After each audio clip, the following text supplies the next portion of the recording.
السلام علیکم دوستوں، آپ حضرات کے سامنے پیارے آقا صلی اللہ علیہ وسلم کی دنیا میں آمد کی جو بشارتیں ہیں وہ میں آپ کے سامنے مختصراً پیش کر رہا ہوں۔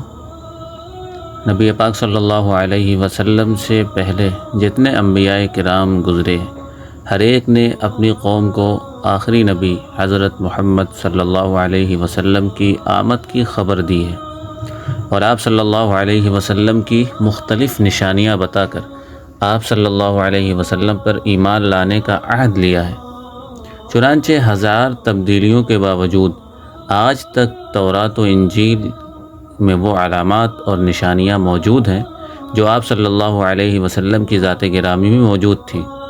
خود تورات و انجیل والے بھی اس حقیقت سے خوب واقف ہیں، جیسا کہ اللہ تعالیٰ فرماتے ہیں کہ جن لوگوں کو ہم نے کتاب یعنی تورات و انجیل دی ہے وہ رسول اللہ صلی اللہ علیہ وسلم کو ان کتابوں میں بیان کردہ نشانیوں کی بنا پر اپنے بیٹے کی طرح خوب پہچانتے ہیں، مگر اس کے باوجود ان میں سے ایک جماعت جان بوجھ کر حق بات کو چھپاتی ہے۔ اسی طرح قرآن میں ہے کہ حضرت عیسیٰ علیہ السلام نے فرمایا، اے بنی اسرائیل، میں تمہارے پاس اللہ کا بھیجا ہوا آیا ہوں، مجھ سے پہلے جو تورات ہے میں اس کی تصدیق کرتا ہوں اور اپنے بعد آنے والے ایک عظیم الشان نبی کی خوشخبری دیتا ہوں جن کا نام احمد ہے۔ ایک مرتبہ خود حضور صلی اللہ علیہ وسلم نے فرمایا، میں اپنے باپ حضرت ابراہیم علیہ السلام کی دعا اور حضرت عیسیٰ علیہ السلام کی بشارت ہوں۔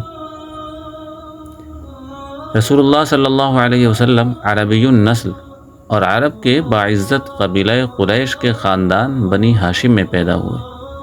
خود حضور صلی اللہ علیہ وسلم نے فرمایا، اللہ تعالیٰ نے اسماعیل کی نسل میں سے کنانہ کو ممتاز بنایا اور کنانہ میں سے قریش کو عزت عطا فرمائی، اور قریش میں بنی ہاشم کو امتیاز بخشا، اور بنی ہاشم میں سے مجھے منتخب فرمایا۔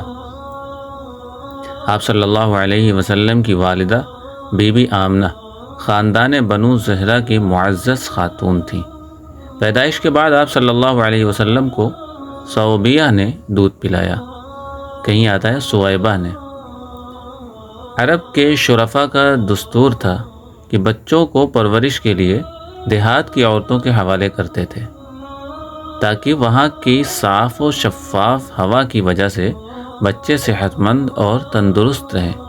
اسی دستور کے موافق آپ صلی اللہ علیہ وسلم کو دادا عبد المطلب نے حوازن کے قبیلہ بنی سعد کی ایک شریف خاتون حضرت حلیمہ سعدیہ رضی اللہ عنہا کے سپرد کیا۔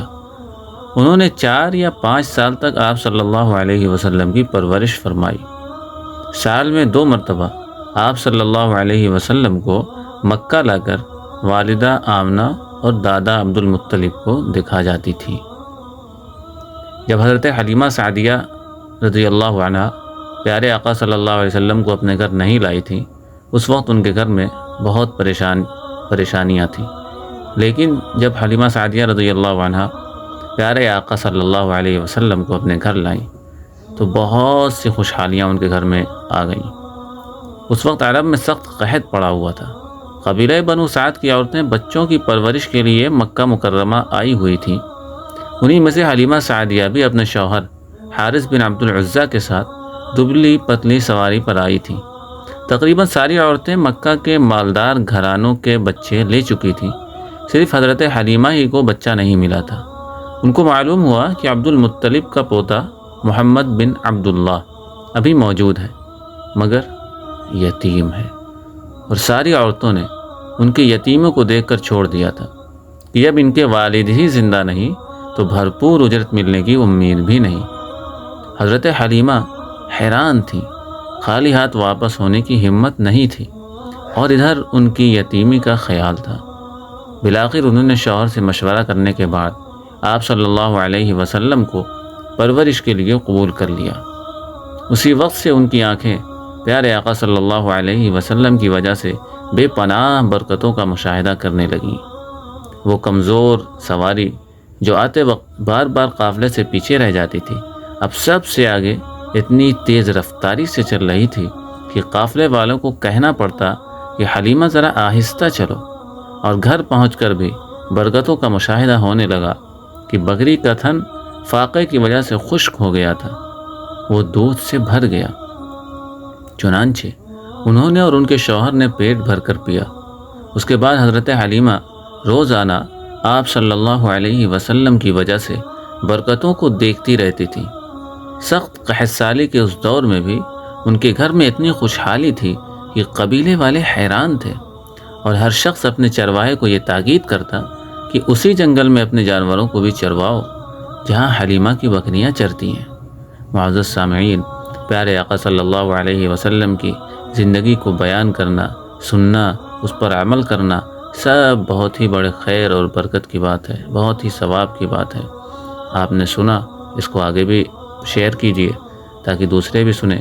انشاءاللہ اس کے آگے کی زندگی اگلی ویڈیو میں ملاحظہ فرمائیں گے۔